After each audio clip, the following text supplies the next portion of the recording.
In 2012, ENZA Foods celebrated its 50th anniversary.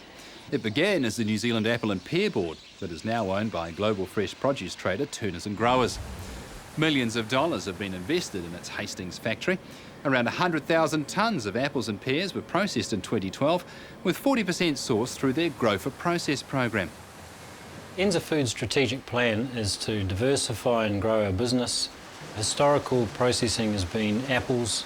Our main product has been apple juice concentrate. It's a product that's become a commodity in world markets, and so the returns are not reliable. When there's an oversupply of production out of China in particular, who are a major producer, the price crashes and our business is in trouble, and what we can pay the growers for fruit drops right away.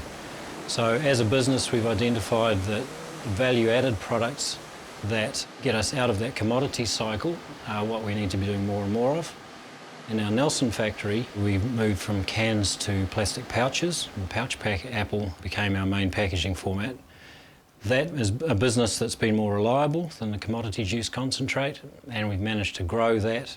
Particularly the pouch pack has offered a ease of use and efficiencies in production and storage and shipping that's allowed us to gain market share against traditional canned apple producers.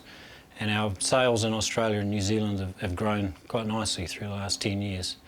Here in Hawke's Bay, where we've run a juice concentrate factory since 1973, there's a bigger crop to call on, and we recognised that it was time to make an investment here to replicate our capabilities from Nelson. Through our growth and the better returns we can provide, we're able to offer growers contracts to grow specifically for processing.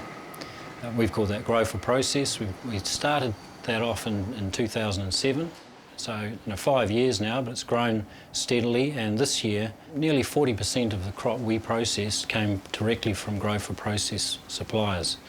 What it allows the grower to do, it gives them an option they previously didn't have to look at varieties, perhaps older trees, that isn't producing the quality of fruit or the variety of fruit that's getting good returns in the export market. This is in the North Island Fruit Ingredients plant. It's a new plant, and we're in the drum packing area here. The apples come in, we're just turning them from an apple into a sauce. This is a base ingredient. We use some of this in our own retail products, and we also sell this as an ingredient product to other manufacturers. The size of scope of the development in this North Island Fruit Ingredients plant, we've invested quite a number of $1 million. It will double our capacity and give us the flexibility to be able to manufacture a wider range of products in the North Island.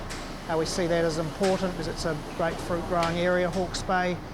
We can add more value to the product through this facility. It allows us to do sauces, diced and sliced product, and the like. Looking out to 2016, we'd like to see our volume grow 130 to 150,000 tonnes, so 30 to 50% increase. The trees are in the ground, the apples are there. I guess it's our job to convince growers that growing for process is the best option and get more coming our way. We are starting to think about getting some blocks dedicated, as in planted specifically in the varieties we prefer, and be locked in year out for processing. That gives us a stable, certain base volume. But yeah, we're aggressively looking for growth, and if we can be doing 5 years from now, if we can be doing 50% more than we are now, then we'd say we've achieved our goal.